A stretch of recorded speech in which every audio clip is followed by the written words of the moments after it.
فعمر الشاب هنا مهما وعي فيه ان هو يعرف يعني ايه يبقى الصائر وقلبه على بلده، مهما توعي في عمره ما هيستقبل اي حاجه ولا يستقبل الكلام بتاع حضرتك ولا يبقى عنده استعداد للفهم اساسا، لان هو مظلوم. لما يجي يسمع ان مثلا مكان مثلا زي هيئه قناه السويس مثلا بتشغل مجموعه سواقين وكلهم جايين من بره الاسماعيليه، لما مثلا تطبيق حاليا ببروسات تجاره كلهم متعينين من بره الاسماعيليه، فطبعا انت الشاب هيحب هو بلده على اي اساس؟ ما هو قاعد على القهوه في الاخر. فشيء طبيعي هتبص تلاقي اغلب الشباب ديت ممكن لو لقيتها في الثوره 25 غير او 30 6 اللي نازل ما هوش فاهم حاجه. يعني في ناس في الشباب نازله مش فاهمه هي نازله ليه اساسا، لدرجه ان انا اعرف الشباب منهم ممكن يعمل لك 4 رابعه مش عارف ايه، هو مش فاهم يعني ايه الاشاره، واخدها عند بعند. وفي اللي فاهمها وفي اللي فاهم اللي مع الجيش، وفي اللي ضد الشرطه لان هو حاسس ان الشرطه ظلماه والكلام اللي انت حضرتك عارفينه ده. فاهم حاجه ان الشاب الاول يعيش حياه كريمه، دي مبدئيا يعيش حياه كريمه، يعني مش هيبدا عمره ما يستوعب اي توعيه مننا الا لما يعيش حياه كريمه في بلده ومطالب ان هو لازم ياخد حقه في البلد. ده بس ده النظر الاول. شرحت بالضبط يعني خط في الموضوع دوت اللي هو مشكله او ازمه تشغيل الشباب بتوعنا، احنا معنيين بيها. يعني عايز اقول لحضرتك ان ما في لقاء بيجمعنا في اي مسؤول الا وبيتكلم في الجزئيه دي. هي يعني دي نمره 1 في مشاكلنا معروفه في الاسماعيليه. تاني هام كاليات او اجراءات بناخدها اللي احنا اتكلمنا يعني اكتر من محافظ فيه، يعني اللي جم قبل كده واللي موجود الحالي، ان لابد ان الشركات بتاعتنا اللي موجوده في الاسماعيليه لا تسمح بتوظيف اي حد من خارج الاسماعيليه. ده المفروض. وكان برضو ابو دليل على ذلك حضرتك لو تعلم من 2315 وظيفه مدرس دي كانت من ضمن برضو الحاجات اللي احنا من خلالها اصرينا ان لابد ان اللي يعين يكون معاه شهاده الميلاد بتاعته من الاسماعيليه. لدرجه ان في ناس ظلمت، ودي حقيقه انا هشتغل ان انا كنت واحد في اللجنه. في ناس طبعا لينا شباب اتولدوا بره اسماعيليه في وقت ما لظروف ما، واخد بالك، لكن هم عايشين اهلهم في اسماعيليه وعايشين في اسماعيليه، ومع ذلك دول ما قبلوش نتيجه ان الشهاده بتاعته مش من اسماعيليه. فاحنا حريصين على النقطه دي. احنا بقى يعني كناس لينا دور، واخد بالك حضرتك زي ما انت قلت، لا احنا حريصين على النقطه دي قوي وبنسعى ليها. واتكلمنا يعني ممكن اقول لك احنا قعدنا مع معظم رؤساء الشركات دي واتكلمنا معاهم ان يا جماعه رجاء الاولويه لاولاد اسماعيليه في التعليم. وانا بقى كان لسه امبارح حد اتكلم لي ان التامينات جايه لها 55 وظيفه من بره اسماعيليه. انا عرفت بالخبر، كلمت حد صديق ليا في التامينات امبارح قال لي فعلا الخبر ده صحيح، هم لسه ما جوش. وده حدث يعني نتيجة موقف ما حصل طلب تعيينات في مصر على محافظات بعينها، فالعدد زاد فقبلوهم، فبالتالي عايزين يوزعوهم، فقال لك بقى نودي اسماعيليه 55 ونودي اسكندريه مش عارف كام، ونودي هنا كام وهنا كام. ده الكلام ده انا عرفته حد من التاني، فانا قلت له برضه هات لي برضه ما يؤكد ذلك، عشان لو الكلام ده صحيح احنا هنمنع ونملك ذلك، ان احنا نمنع الناس دي تيجي وتتعايش معايا او تتولد في اسماعيليه. لو كان في فرصه 55 وظيفه هيبقى اللي اولى بيهم ولادنا. وبرضه ان احنا مش هنسمح برضه باي شكل ان اي شركه في اسماعيليه تعين حد من بره اسماعيليه. وبرضه بقول وباكد عندنا الشركه القابضه برضه بنسعى ويعني واخدين يعني كلام او موافقات اللي يتعين في الاسماعيليه والكلام ده يبقى في شهر 1. المعلومه اللي عندي واكيده برسمات اداره الشركه ان في شهر 1 هيتفتح باب التعيين والاولويه لاولاد اسماعيليه، واحنا برضه موجودين وبنتابع الموضوع دوت. فانا خلاص الكلام اللي عايز اقول ان احنا يعني معنيين بالمشكله دي، وما احناش كلنا كقوه سياسيه معنيه بالمشكله دي، وما يعني ما بيفوتناش يعني موقف ولا اي ظرف بمعنى المسؤولين الا وبنتكلم في القصه دي. شكرا. اتمنى كده ان شاء الله.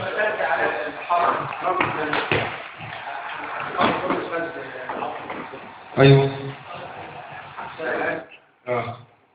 دي واحد كومبليت اغنيه اغنيه ليه يعني؟ ليه؟ ويا عبد الله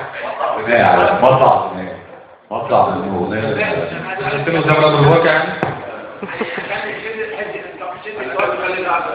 ماشي احنا انا بتمنى ان الحياة تكون حلوة، والايام اللي جايه كده انا متفائل خير ان الايام اللي جايه تكون حلوه وفي خير وجاي ان شاء الله. فهقول حته كده بالمناسبه دي.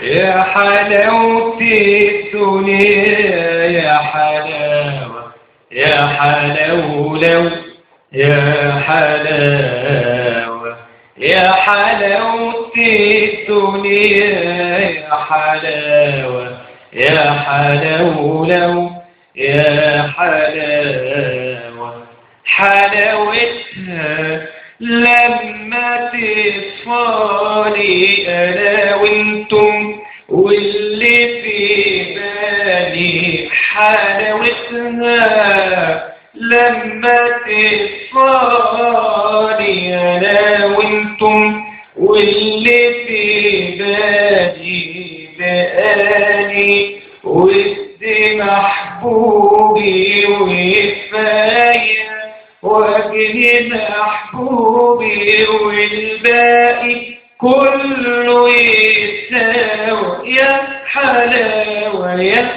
حلاوة يا حلاوة يا حلاوة الدنيا يا حلاوة يا حلاوة يا حلاوة. بس يا ريت فعلا تكتمل ما تبقاش بالطريقه اللي الواحد شايفها. فكره لم الشمس ان احنا نخرج جميع الاحزاب السياسيه تخرج مجموعه من بينها تمثل جميع الاحزاب السياسيه الاسماعيليه، تبقى صاحبه كلمه، تبقى صاحبه راي، تبقى ليها تاثير في كل المواقف. ده بالنسبه للاحزاب السياسيه. بالنسبه للشباب بقول الشباب عندهم حاجات كتير، منها توظيف الشباب. توظيف الشباب داخل الإسماعيلية لابد أن يكون من داخل الإسماعيلية، من شباب الإسماعيلية. حضرتك بتقول إن إحنا إن حضرتك حضرت وكان في 55 من غير الإسماعيلية. لو حضرتك ما حضرتش ال 55 بالظبط ومش من الإسماعيلية، لا إحنا عايزين نطلع هم بيطلعوا الإعلام بعد ما بخلص سياسة من الإسماعيلية أو مش من أبناء الإسماعيلية اللي يشتغل في الإسماعيلية من أبناء الإسماعيلية لجميع المصالح الإسماعيلية. بالتالي هنخلي الشباب يبقى كل واحد في الشباب خد دوره وما فيش تقصير من الناس المسؤولة، وبالتالي كل واحد وصلنا اللي احنا عايزينه وربنا يوفق ان شاء الله ونوفق الاحسن.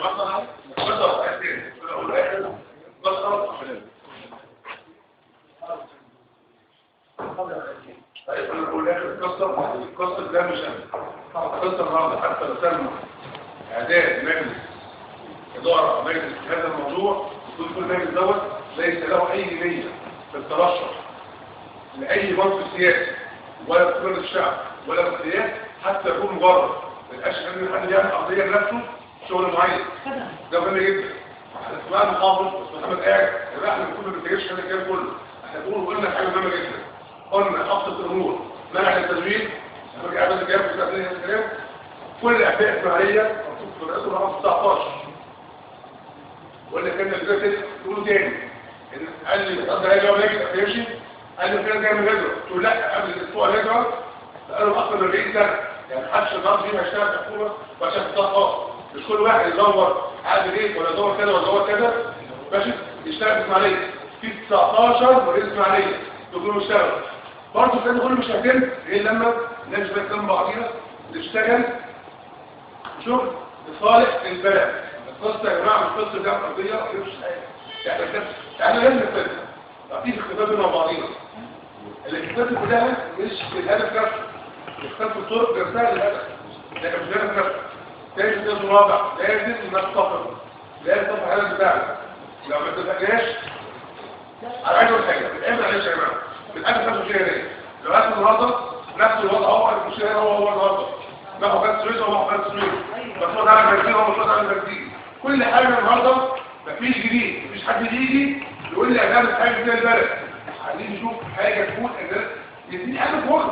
اول خطوه اقف معاه على انت اقف مع مرسي ولا اقف مع مجيد ولا يبقى عارف ابو عمار ليه؟ اللي شايف ان الكل يسعى لتوظيف الكرسي. هو ده عمل لنفسه. مثلا المشهور اللي هيخش بعد من فتروح كل خالد سويد اعتقد ان الكل وكله يبقى ضد. هي ضد النهارده يتم بس يتم ازاي؟ محدش يعرف. بس انا بنزين بس بنزين النهارده يتم زي ما هي. يا جماعه انا رايي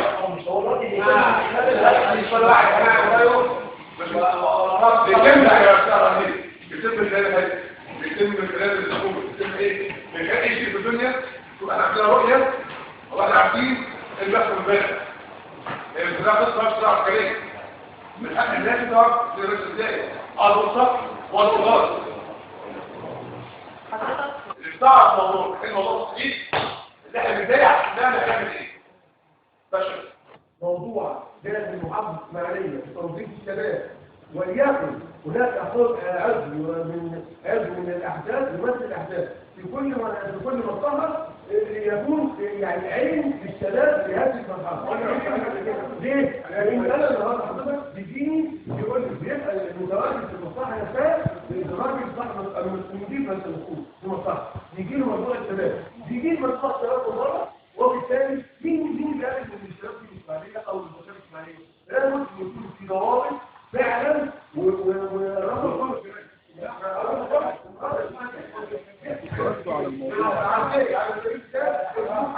انا عارف كده ليه وظبط الفلوس اللي خارج عليه اقسم بالله على غيره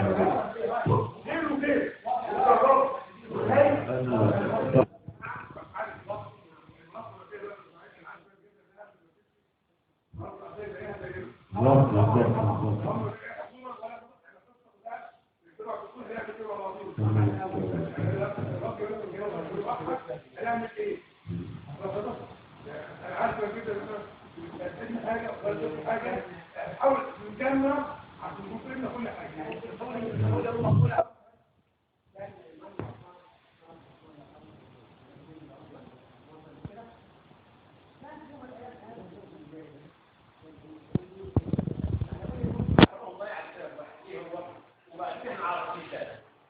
منه بعض الرقيب اللي مادة دي حقق على القوم يسمع له خد عدى واحد مرة خد حقه وقال عايز واحد اشكال مستحيل لو واحد خير وحيدنا نقدر نتكلم يقول له خير وكذا كان طبعا يا جماعة نقدر نتكلم وحضرتك احنا لو انا عايزه اقول حاجه بس لا اقصد عليك انا عارفه معلش عشان الاستاذ هو لازم اسمعه مع الدور بس انا عايز اقول حاجه ردا على برضه كلام اخويا خالد احنا في مرحله انتقاليه انا من وجهه نظري يعني ويعني قد نختلف او نتفق سواء حكومه موجوده بجميع اجهزتها حظين وغيره هي مرحله انتقاليه مرحله تسيير اعمال انا ما عودتش قوي على ان الناس دي يعني تعمل طبعا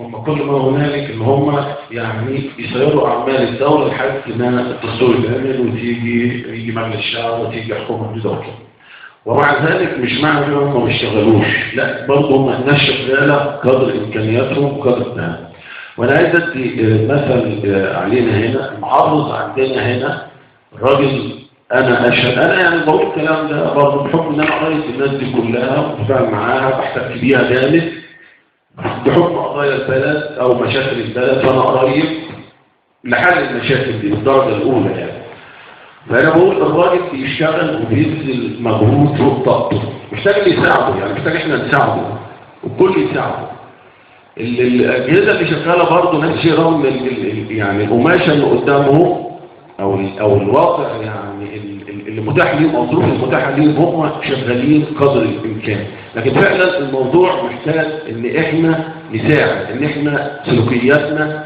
معاملاتنا تتغير وتتفاعل مع المرحله اللي احنا فيها ان احنا ازاي المرحله دي ننجحها نعرف ان الراجل انا اعرف ده وده بشوف كل يوم وبيشاهد وقاعد في المحافظ بيجي الساعه 7 بيمشي مش يعني اقل حاجه اعتقد بيمشي الساعه 8 ومش عارف يلعب ومش عارف يهزر نفس الشيء السكرتير العام نفس الشيء السكرتير المساعد بلاقيهم كل يوم بالشكل ده، وقاعدين بيحلوا مشاكل للبلد، وقاعدين على قضايا وعلى مشاريع وعلى حاجات كتير بيحيوها، وعملوا حاجات كتير. يعني انا اعرف ميزانيه اسماعيليه 31 او 33 مليون، هم الراجل ده بحاجه تقريبا 80 مليون وشغال بيها. يعني في شغل بيتعمل، في حاجات بتتعمل مش شرط كلنا نعرفها. يعني واخد بال حضرتك او واخدين بال حضراتكم. عايز بقى اقول مثل على شبابنا بالنسبه للشغل، وانا هقول وانا حزين وانا زعلان. في اجتماع لينا كقوى سياسيه استاذ شريف كان موجود فيه، يعني شيخ الدكتور استاذ شريف من الناس اللي كانت موجوده فيه. انا طلبت من المحافظ تعيين 50 شاب من شباب الثوره. قلت له يعني كده يعني بالطريقه، قلت له بما اننا كرمنا شباب الثوره ومصاد الثوره، فجيت دور على شباب الثوره اللي شال هم البلد دي على كتفه، واللي نام على الرصيف بتاع المحافظه دي وحماها. احنا عندنا حدود 50 شاب محتاجين نعينهم، وعندنا 4 شركات ممكن نوزعهم فيهم كده. قلت له بالحرف كده، قلت له عندنا الهيئه والكهرباء والقبضه والاتصالات. الراجل رحب وقال طب اعمل لي كشف بالاسامي الناس دي. قلت له يا فندم لو قعدت مع رؤساء الشركات ديت جبتهم بشكل كده الحس الوطني يعني مع الناس دي شبابنا واللي هم يعني شالوا هم البلد دي لازم نشغلهم وهنوزعوا على الشركات دي من 10 ل 15. ما اعتقدش ان هم هيشكلوا عبء على شركه من دول وممكن يشتغلوا. الراجل قال ده كلام جميل ومفيش خلاف، وقت اسامي الناس دي. انا طلبت اسامي الناس دي من الشباب بتوعنا، من كل الرموز الشبابيه اللي انا اعرفها. يمكن اكتر حد يعرف الشباب انا مع احترامي للجميع يعني. فطلبت من كل الرموز اللي هي معناها واللي هي بيتبعها الواحد كده مخليني اضطراري لازم اتكلم. الفكره اللي انا دعيت ليها فكره نبيله وجيده جدا، بس هو في مجموعه ازمات، مجموعه عند الكبار ومجموعه عند الشباب. في ازمه تواصل ما بين الاجيال وبعضها. الكل مش عارف يستوعب الكل، يعني ما حدش قادر يستوعب اللي قصاده خالص. رغم ان قبل مشهد 25 يناير الاستاذ محمد حسني واحد من الناس اللي كانت بتلتف حوالين شباب كتير جدا، لكن لان حته الكاميرا والفلاش والتصوير ما كانش موجود، وكان في هدف 25 يناير الناس كلها بقت في الشارع واحد، مسيحي مسلم ابيض اسود سياسي من عامه الناس فاهم مش فاهم. الناس كلها كانت متدفيه ببعضها في هدف واحد، ان في 30 سنه المفروض ينتهوا. لكن للاسف الشديد جدا بعد ما انتهوا 30 سنه مباشره وحاله التنحي ظهرت في التلفزيون المصري، تاني يوم الميدان ما كانش هو الميدان، والناس ما كانتش هي الناس، والاشكال ما كانتش هي الاشكال، والفلاشات بتاعت الكاميرات كترت قوي، وكله تزاحم على الصور. الحكايه دي أزمت كل المحافظات في مصر. أنا مش عايز استرسل كتير فيما هو ماضي، بس أنا عايز أقول إن الثورة ما زالت على الأرض.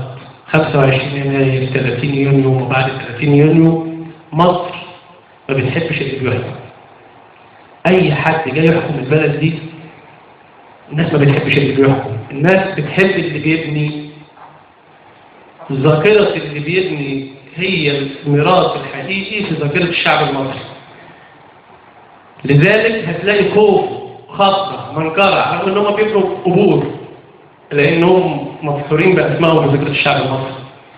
محمد علي انه بقى موجود، خديوي سعيد عشان عملوا قناه السويس والامتياز موجود. الاسماء اللي بنت ما بتتنسيش، الاسماء اللي حكمت بتروح بتتنسي. جمال عبد الناصر ده يعني انا كنت هختم بيه الاسماء اللي انا بقولها، يعني الذاكره بتجيب الاسماء، لكن جمال عبد الناصر كل اللي اتسجنوا اللي مش عارف من الجيل الصغير، ولو ان احنا بقينا عواميد يعني الصغيرين قليلين في القاعه. جمال عبد الناصر كل اللي تم اعتقالهم على ايد جمال عبد الناصر لو كانوا شعراء رصوا جمال عبد الناصر بعد ما مات، ولو كانوا سياسيين شكروا جمال عبد الناصر بعد ما مات. لأن الإيد اللي كان فيها ديكتاتورية كان قصادها إيد بتبني. الناس شالت البنى كذاكرة ونسيت الإيد اللي فيها ديكتاتورية رغم إن الشعب المصري بيكره الدكتاتور، لكن حب جمال عبد الناصر لأنه ديكتاتوريته من أجل بناء، من أجل إنشاء حضارة. ودي الأزمة اللي احنا عايشينها دلوقتي، محيط من العبارات والتصديرات والكلام في التلفزيونات في الندوات بيننا وبين بعض. مصر كلها بقت منظرين، حركة بناء واحدة بتحصل تحسس الناس بيها مش موجود. مشروع ال1000 مصنع اللي عمله عبد الناصر لم الشعب المصري كله في هدف التمني والحلم في ال1000 مصنع. بدأ ب10 ختم ب1200 مصنع. مشروع إصلاح زراعي المليون فدان بدأ بمديرية التحرير وغيرها وغيرها وغيرها. مشروع السد العالي والنهضة الزراعية، مشروع المشكلة ان كل ده كان بيتعمل وكان على مصر أعباء قد دلوقتي 20 مرة. كان العالم كله في مواجهة جمال عبد الناصر، العالم كله، إسرائيل، فرنسا، أمريكا، كل دول العالم. يمكن كان الوحيد اللي يقدر يميل معاه لحضور الفكرة الاشتراكية المشتركة كان هو الاتحاد السوفيتي، روسيا الحالية بمعنى الأصح يعني. ويمكن كان خير إن الروس ابتدوا كانت العلاقات تحصل. يمكن دي الحاجة اللي ابتدت تظهر، لأن كان يعني آن الأوان فعلا الخروج من التبعية الأمريكية اللي كسرت عظام دول العالم الثالث. أنا آسف إن أنا أقول إن الشيء النبيل اللي أنا دعيت ليه اللي هي توحيد الحركة الوطنية الإسماعيلية والحزبية الإسماعيلية بدأت بالعكس. يعني المفروض أنا معلش أنا مش حضور إن أنا أعدل على حد، لكن كل شيء يعني كل واحد عنده نوع من الخبرة بحاجة المفروض يطرحها على الآخرين. توحيد أي عمل حزبي ما يتمش بخلال ندوة في الآخر خالص. الإعلان بيتم في المنصة وحاضرين في الآخر خالص، وأنا عارف إن ما كانش الشكل الحالي مطروح فيه منصة وحاضرين، لكن المفروض إن الأحزاب بتتقابل مع بعضها بشكل ثنائي وبتجمع نفسها وبتجمع بعضها، والناس اللي بيتحمل عبء الدعوة دي هيتعب شوية في إنه يروح مقرات الأحزاب ومقرات الكيانات السياسية لحد ما يتفق على تجميعة معينة تتم ما بين الثوار الأول، وبعدين تتم ما بين الشباب في مرحلة ثانية، وبعدين يتم الإعلان عنها. إحنا يعني بدل ما نخطو خطوة تنظيميا جبنا الآخر في الأول. النقطة المهمة اللي أنا بتكلم فيه إن أنت في مصر هنا ما بين يعني مطرقة وسداد. إما يكون ليك حزب حقيقي أنت حاسس إن ده حزب حقيقي وإن ده تيار حقيقي أنت بشارك فيه، صوتك هيوصل داخل التيار دوت والتيار ده هيقدر يحقق بيك نتيجة. إما أنت في الهامش وقدامك التيار المنظم الأصلي الموجود اللي حتى رغم كل اللي بيحصل ده هو المنظم الوحيد في مصر حاليا وهو التيار الإسلامي، اللي هيحصل ويقول إن التيار السياسي الإسلام السياسي ملوش جماهيرية وملوش أصوات بيكذب على نفسه. إزاي تقدر تواجه ده؟ إزاي تقدر تواجه قوى الإسلام السياسي اللي هتسرق حريتك؟ إزاي تقدر تواجه؟ بالتنظيم مش هينفع. لازم تجميع ايديولوجيات، بمعنى ان مصر فيها ايديولوجيات ما بتتقابلش لكن ممكن تتفاهم. في قوى اليسار لازم تتجمع، في القوى الليبراليه اللي موجوده كلها لازم تتجمع، والاثنين دول يشوفوا الفوارق اللي بينهم ايه ويجمعوا في نفسهم في تيار مواجه للقوى الاسلام السياسي اللي موجود في مصر. غير كده نفس الحادثة المية اللي تم في خلال السنين اللي فاتت كلها هيتم في خلال السنين اللي جاية. بتمنى ان انا اشوف مصر دولة من دول العالم الاول، وبتمنى اشوف مشروع بيلم الشعب المصري كله جواه احلام بتتحقق على ارض الواقع، واتمنى ان شوية الكبار يستحملوا الشباب ويبقى في ساعة فقر. وعايز أذكر الكل بان يعني عشان الاستاذ محمد حسني يركز على الكلام ده، بس انا هدي ذكرى للي مش واخد باله او اللي ما حضرش الكلام ده، ان احنا لما نزلنا الشارع في الاسماعيليه يوم 25 يناير نزلنا قبلها بحاجه اسمها جبهه الاحزاب والقوى الوطنيه والوطنيين.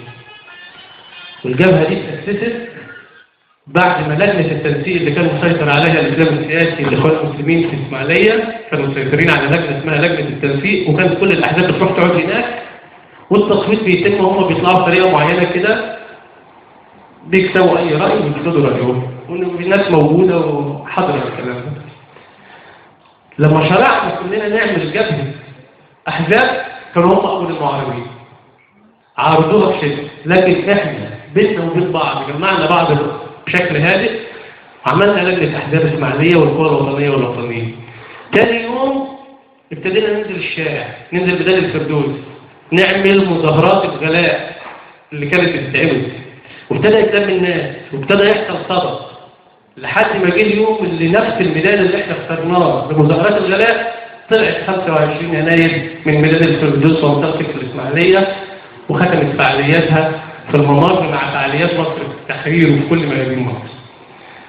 لو الناس نفضت صدورها شويه وشالت فكرة ان العمل السياسي برستيج او كرافت او دبوس على بدلة او مركب اجتماعي مرغوب او واشتغلت بذاتية نقاء نية من اجل البلد دي بهداء لها نجاح.